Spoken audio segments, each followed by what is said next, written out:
Olá, seja bem-vindo ao canal Crônica dos Umbrais. Aqui revelamos histórias sombrias, relatos reais e lendas que o tempo tentou enterrar. Toda terça, quinta e sábado, novas histórias chegam das sombras. E cada uma delas esconde segredos que poucos ousam ouvir até o fim. Então já se inscreva, ative o sininho e prepare-se, porque o que você vai ouvir agora não é apenas uma história. É um eco daquilo que habita entre o mistério e o proibido. Então, vamos começar. Bom dia, Crônica dos Umbrais. Meu nome é fictício. Pode me chamar de Everaldo. E eu realizei um sonho. Era o ano de 1980, quando eu entrei pela primeira vez numa sala de aula como professor. Eu tinha 22 anos, um par de sapatos meio gastos, uma pasta de couro falsificado que minha mãe me deu de presente e um coração que cabia dentro dele o mundo inteiro. Lembro como se fosse hoje. A escola era antiga, com paredes de um branco amarelado pelo tempo, pisos de cimento quebrado em alguns cantos e um cheiro de giz misturado com café, que até hoje me traz lágrimas aos olhos quando sinto algo parecido. Eu ia lecionar língua portuguesa e literatura, minha paixão desde menino. Cresci lendo Machado de Assis, escondido à luz de um abajur, depois que todos dormiam. Lia Clarice, Manuel Bandeira, Carlos Drummond. A poesia me salvou de uma infância dura, de um pai severo e de uma mãe que trabalhava demais para nos dar o pão de cada dia. A literatura foi minha ponte para o mundo. Então, quando me formei, jurei que dedicaria minha vida a construir pontes iguais para outras crianças. E no início foi exatamente assim. As crianças que eu tive no começo da carreira eram diferentes das de hoje. E isso não é saudosismo bobo de velho, é fato. Elas chegavam cedo, sentavam-se eretas, com cadernos encapados, muitas vezes lápis curtos, segurados por canudo para durar mais, mas com os olhos vivos, sedentos. Quando eu perguntava, quem quer ler um poema? Uma floresta de mãos se levantava. Quando eu contava uma história, o silêncio era tão absoluto que se ouvia o vento entrando pelas frestas da janela. E o melhor de tudo, elas tentavam. Erravam sim, mas tentavam de novo. Eu via a testa franzida de concentração, o lábio mordido, o movimento do lápis hesitante. E então, de repente, o estalo, o sorriso. Professor, eu entendi. Meu Deus, que gratidão. Aquilo me enchia mais do que qualquer salário poderia encher. Tive alunos que choraram ao terminar Vidas Secas. Tive alunas que decoraram Canção do Exílio e recitaram na feira de livros. Tive um garoto, anos depois, que se tornou meu colega de profissão e me disse, já de barba grisalha, o Senhor me ensinou que ler é resistir. Eu chorei no abraço. Choro agora só de lembrar. Foram décadas assim, não fáceis, mas boas. Décadas de um amor que parecia indestrutível. Eu via meus alunos crescerem, constituírem família, voltarem para me visitar. Eu os reconhecia pela postura, pela maneira de andar, pelo jeito de falar. Não precisava de nomes. Meu coração sabia. Aí veio 2020. Até hoje me lembro da reunião na diretoria, quando nos disseram que a pandemia fecharia as escolas. Eu achei que seriam 2 semanas no máximo, 15 dias sem aula, e tudo voltava ao normal. Eu estava errado, tão errado. As 2 semanas viraram meses e veio o tal do ensino remoto. Olha, eu não sou contra a tecnologia, nunca fui. Mas eu nasci em 1958, me formei em letras em 1979 e nunca, jamais, em nenhuma hipótese, me preparei para dar aula através de uma tela. Eu precisei aprender o que era Zoom, o Google Meet, plataformas de atividades, links de acesso, compartilhamento de tela. Eu, que mal sabia mandar um e-mail, tive que virar youtuber da noite para o dia. Quantas noites eu passei em claro, vendo tutorial no YouTube, com uma letra miúda, anotando em um papel passo a passo, porque minha memória já não era mais a mesma. Quantas vezes eu errei, cliquei no lugar errado, fechei reunião sem querer, fiquei mudo porque o microfone estava desligado. Eu, professora há 40 anos, me senti um analfabeto. E a vergonha não era só minha, era assistida pelos meus alunos, que riam, que me chamavam de tiozão nos chats privados. Mas o pior não era a dificuldade técnica, o pior era o vazio. Porque dar aula online é como falar com fantasmas. Você olha para aquela grade de quadradinhos, algumas com fotos, outras sem, a maioria com a câmera desligada, e pergunta: alguém me ouve? Silêncio. Pergunta de novo: quem entendeu a matéria? Silêncio. Você explica, repete, dá exemplos, conta caso e nada. Só o eco da sua própria voz. A solidão do professor diante de uma plateia invisível é horrível. Os alunos sumiam. Muitos não tinham celular bom, não tinham internet, outros tinham, mas compartilhavam com irmãos e o sinal caía. Outros simplesmente não queriam saber.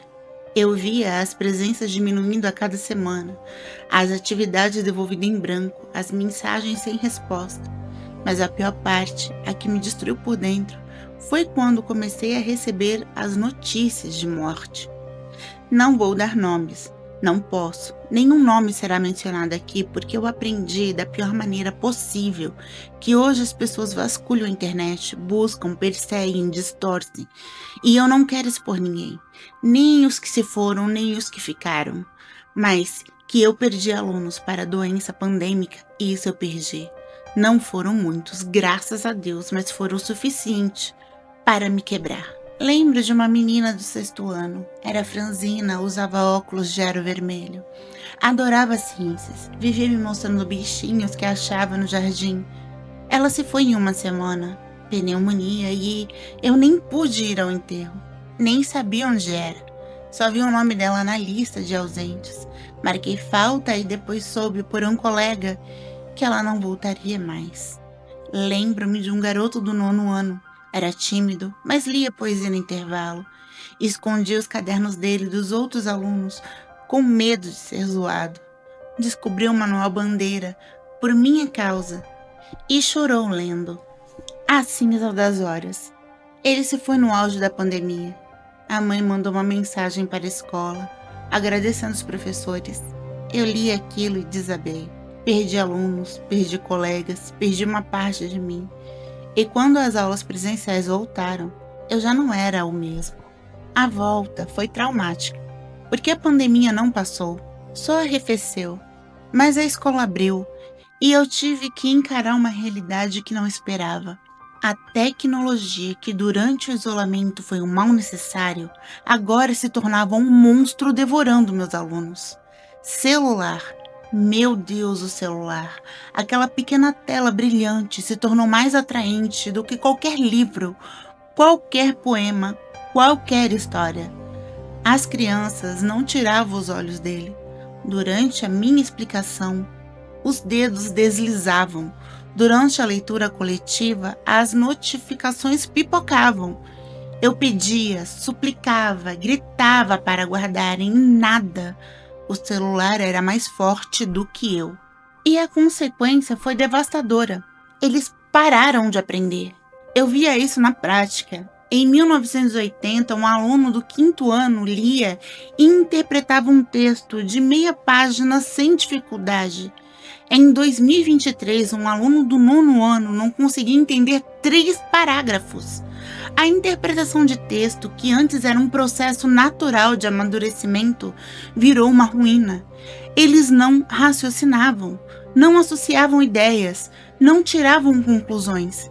Pediam respostas prontas, copiavam do colega, pesquisavam no Google e colavam sem ler. Aquilo não era aprender, era fingir que aprende. E aí veio a nova lei que ninguém pode mais reprovar. Aprovação automática, o governo, com sua sabedoria de quem nunca pisou numa sala de aula, decidiu que seria melhor para a autoestima das crianças não repetir de ano. Então, mesmo que o aluno não soubesse ler, não soubesse escrever, não soubesse interpretar, ele passava. E passava, e passava. Simples, bastava ter presença e mais nada. E o que isso gerou? Analfabetos funcionais. Adolescentes que chegam ao ensino médio sem conseguir escrever uma carta de 5 linhas sem erros grotescos. Que não sabe diferenciar opinião de fato. Que lê um parágrafo e não consegue explicar do que se trata. Que olham para um problema de matemática e desistem antes de tentar. E o pior, as crianças especiais. Não me interprete mal. Eu não tenho nada contra a inclusão, acho justa, necessária, humana.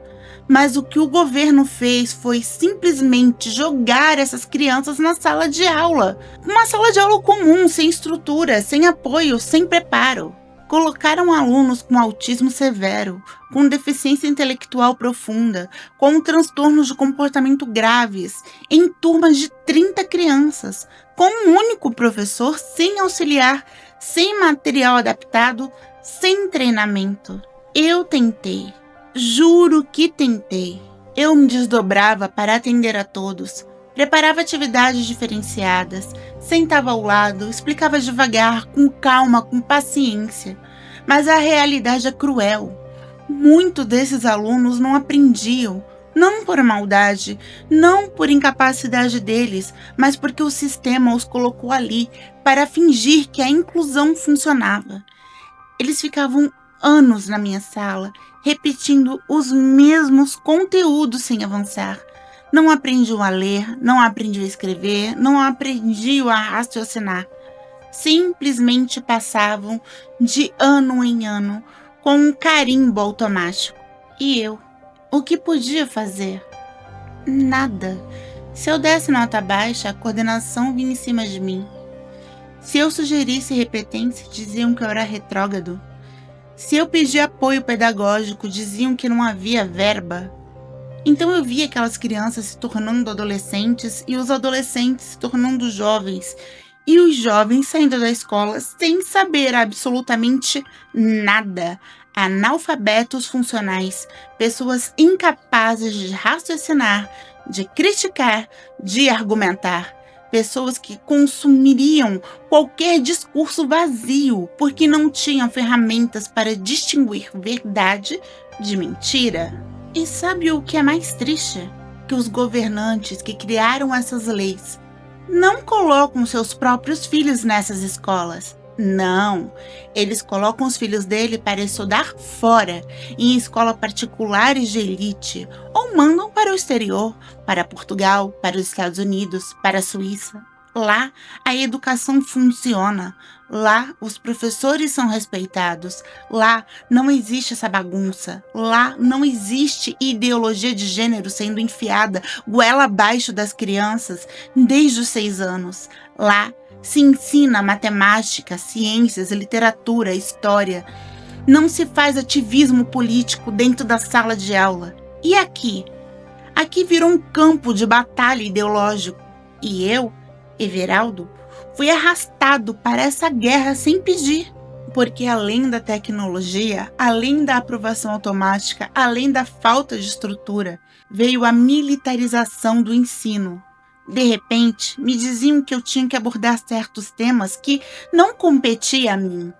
Temas de sexualidade, de gênero, de política. Temas que eu não estava preparado para falar. Que eu não queria falar. Que eu achava que não era da minha conta. Eu sou professor de literatura. Meu trabalho é ensinar a interpretação de texto. Mostrar como o autor usa metáforas. Analisar o contexto histórico de uma obra. Fazer os alunos sentirem a dor de Capitu, a revolta de Rama, a angústia de Macabea. É isso que eu sei fazer. É para isso que estudei. Mas me cobravam que eu falasse de sexualidade. Cobravam que eu tomasse partido. Cobravam que eu desconstruísse conceitos. Cobravam que eu abraçasse uma ideologia que, francamente, eu não acreditava e não acredito.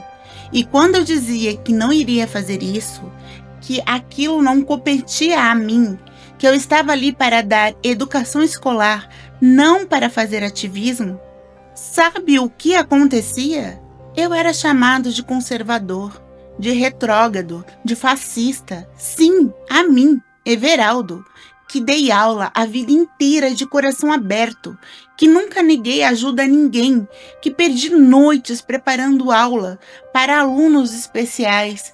Me chamavam de fascista porque eu não queria ensinar sobre orientação sexual para uma criança de 9 anos. Desculpa, mas isso não é educação.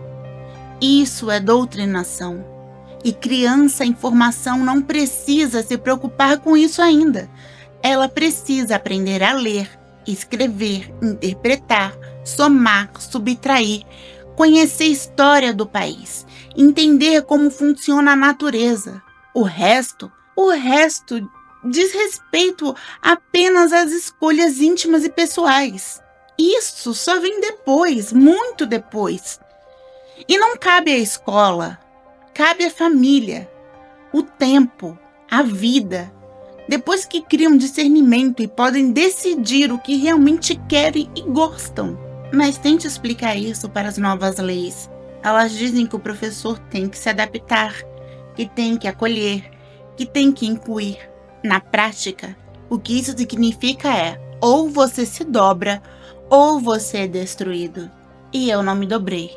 E fui destruído assim que cheguei em 2024. Aquele foi, sem nenhuma sombra de dúvida, o pior ano da minha vida profissional. Não da minha vida inteira. Perdi pessoas amadas, tive problemas de saúde, passei apertos financeiros, mas profissionalmente foi o fundo do poço. A violência dentro da escola atingiu níveis que eu jamais imaginei. Os alunos não respeitavam mais ninguém. Xingavam os professores na frente de todos, quebravam carteiras, rabiscavam as paredes, ameaçavam. Eu vi colegas mais jovens chorando no banheiro na hora do intervalo. Eu via professores experientes com 30 anos de magistério pedindo transferência ou aposentadoria antecipada porque não aguentavam mais. E eu, que sempre fui calmo, paciente, que nunca levantei a voz, comecei a sentir medo. Medo de entrar na sala de aula, medo de dar as costas para os alunos, medo de pedir silêncio, medo de aplicar uma prova, medo de corrigir um erro, medo de dizer não, porque houve um episódio específico e, de novo, não vou dar nomes, não posso, mas foi violento, extremamente violento. Um aluno grande, forte, com histórico de comportamento agressivo, não gostou quando eu pedi que ele guardasse o celular. Não foi um pedido grosseiro, foi um "por favor, guarde o celular". A aula começou. Ele levantou, olhou nos meus olhos, empurrou a carteira e veio na minha direção. Eu recuei. Encostei na lousa. Ele parou a centímetros do meu rosto. Eu senti o cheiro do cigarro na sua roupa. Vi os olhos injetados e ouvi bem baixinho aquelas palavras que até hoje ecoam nos meus pesadelos. "Se você falar comigo de novo, velho, eu acabo com você. Aqui dentro ou lá fora, pode escolher." A sala inteira ouviu. Alguém gravou. Ninguém se moveu. Ninguém me defendeu. Os alunos ficaram paralisados, alguns rindo nervosamente, outros com os olhos baixos. E eu, que amava ensinar, que vivia para a educação, eu fiquei ali, imóvel, com o coração batendo tão forte que eu achei que fosse morrer. Fui na direção, narrei tudo, mostrei testemunhas. Alguém disse que tinha gravação. Sabe o que aconteceu? Nada. Simplesmente não aconteceu nada. Uma conversa com os pais que não apareceram. Foi só uma conversa por telefone porque eles não podiam ir até a escola para resolver nada do filho. Uma advertência de 3 dias que ele não cumpriu porque faltou por conta própria e depois voltou como se nada tivesse acontecido. Nenhuma suspensão, nenhuma transferência, nenhuma denúncia ao conselho tutelar. nada. Simplesmente nada. E a partir daquele dia, a minha vida virou um verdadeiro inferno, porque ele não parou. Ele começou a me perseguir. Nas redes sociais, criaram perfis falsos com o meu nome, com a minha foto, dizendo mentiras horríveis sobre mim. Os alunos de outras turmas começaram a cochichar quando eu passava. Quando eu andava pelos corredores, eu ouvia: ali vai o velho broxa, professor dedo duro. Olha o tio Everaldo, coitado. E em casa à noite, eu recebia mensagens anônimas. Acabou pra você. Vai pagar pelo que fez. Você não dura mais um ano nessa escola. E a perseguição não ficou só dentro da escola. Um dia, voltando do ponto de ônibus para casa, um carro passou devagar. O vidro baixou. Era ele, o mesmo aluno, com outros dois. Ele riu e gritou: a gente sabe onde você mora, professor. A gente sabe tudo. Eu entrei em casa tremendo. Tranquei todas as portas, fechei as cortinas. Eu não consegui dormir. Fiquei 3 noites sem fechar os olhos, em pé ao lado da janela, olhando para a rua escura, esperando algo que não veio. Mas o medo veio e ficou. Foi quando começaram os pesadelos. Eu sonhava que entrava na sala de aula e os alunos não tinham rostos, tinham telas nas faces, que lembravam celulares. As mãos deles eram facas, eles me cercavam, riam, gravavam, batiam, eu corria, mas a sala não tinha porta. Eu acordava gritando, suado, confuso. Uma vez, minha vizinha chamou a polícia, pois eu gritei: pelo amor de Deus, não!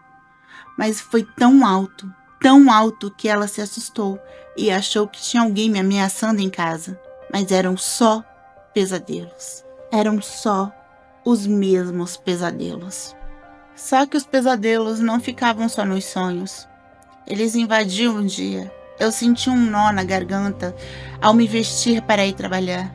Minhas mãos tremiam ao segurar o café. No ônibus, eu revirava os olhos a cada passageiro. Achava que alguém ia me atacar. Atravessava a rua para não passar perto de grupos de jovens. Chegava na escola e ficava 5 minutos dentro do carro. Isso quando eu ia de carro, rezando, pedindo forças. E quando eu entrava na sala, era pior. Meu coração disparava. A voz saía trêmula. Eu esqueci o que ia falar. Não conseguia olhar nos olhos dos alunos.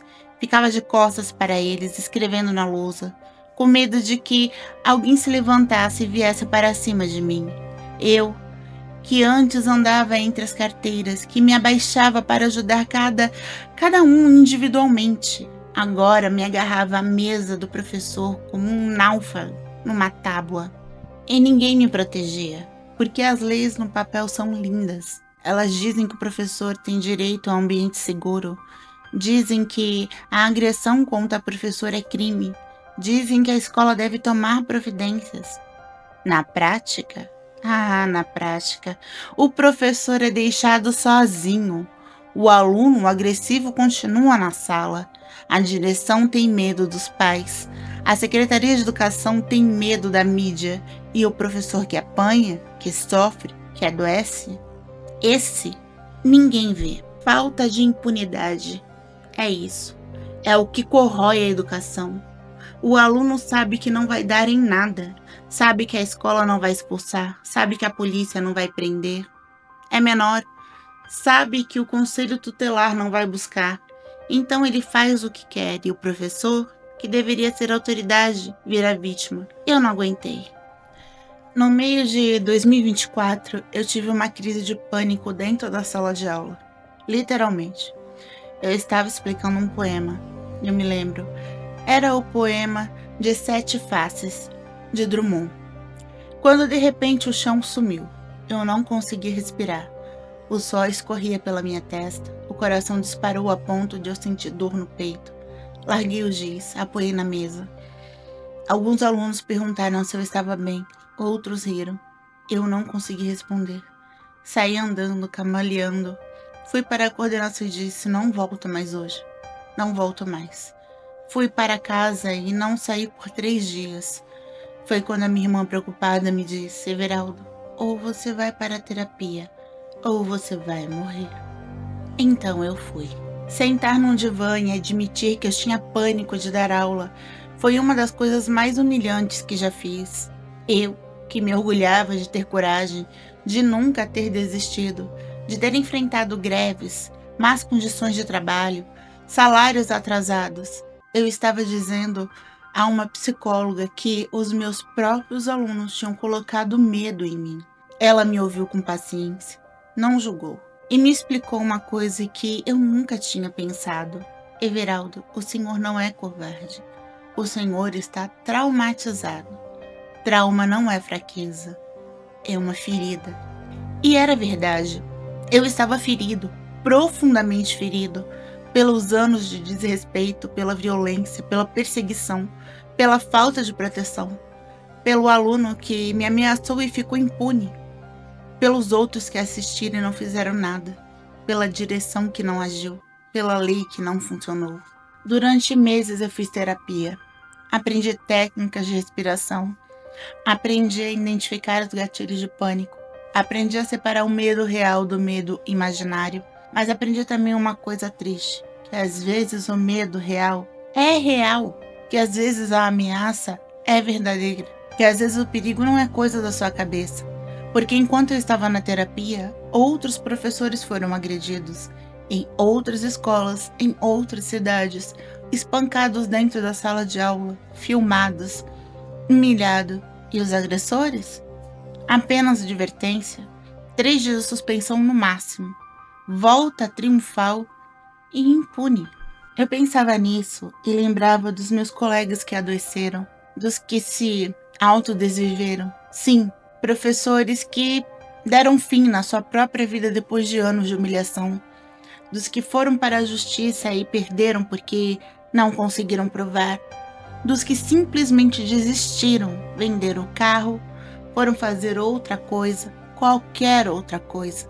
E eu me perguntava, quanto tempo mais eu aguentaria? Mas na verdade, eu não aguentei, eu desisti. Hoje, quando escrevo essas palavras, já não estou mais naquela escola e nem em nenhuma outra. Pedi minha aposentadoria. E agora, no final desse relato, que é um desabafo, um grito, uma confissão, eu quero deixar uma mensagem para você, professor, que está ouvindo isso e se reconhecendo, que está sentindo o mesmo medo, que está pensando em desistir, que já não dorme direito, que já não come direito, que não quer mais entrar em sala de aula. Eu te entendo e te digo, você não está sozinho. Não está sozinho no medo, não está sozinho na raiva, não está sozinho na sensação de abandono. Milhares de professores no Brasil sentem o mesmo que você. A mesma impotência, a mesma revolta, a mesma vontade de chorar antes de dar aula. Mas eu te digo também, cuide de você, porque ninguém vai cuidar. O sistema não vai te proteger, a lei não vai te salvar, a direção não vai te defender. Então, por favor, cuide da sua saúde mental. Faça terapia se puder. Converse com colegas de confiança. Documente tudo. Toda ameaça, toda violência, toda injustiça. Grave, filme, testemunhe. Não fique calado. E se for preciso sair, saia. Se for preciso pedir transferência, peça. Se for preciso se aposentar mais cedo, se aposente. Não vale a pena destruir sua saúde, sua família, sua vida por uma profissão que te abandonou. Mas se você decidir ficar, porque ainda ama, porque ainda acredita, porque ainda há um aluno que precisa de você, então fique, mas fique com estratégia. Não fique sozinho. Não fique vulnerável. Busque apoio jurídico. Exija medidas de segurança e, acima de tudo, não se culpe. Não se culpe por ter medo. Não se culpe por não conseguir salvar a todos.